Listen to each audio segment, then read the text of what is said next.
Hello mga madam. Ayan, una kong i-flex sa mga Bath and Body Works natin na luxury mist. Ito, ang Pink Obsess. Okay? O, bango-bango nito mga madam. Alam niyo ba kung ano ang dupe nito? Siyempre, nag-research tayo dyan. Ang Valentino. Oh, ang bango nito mga besh. Okay?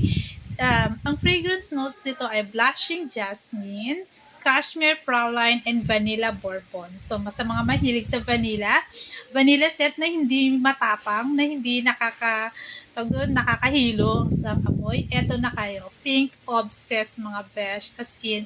So, 420 pesos lang to. Luxury Pinas on hand. At syempre, limited stocks na lang tayo. Kasi ang daming mga reseller na nag-hoard na ngayon. Maganda kasi ito pang regalo. Kasi syempre, bihira to lumabas. At saka bagong labas lang to ng Bath and Body Works. So, as of now, hindi pa rin ulit siya nagsisale. Okay? So, one time pa lang siya nag-sale at lumabas. So, ito na yung stocks natin na dumating. Okay? Yun lang. Bye!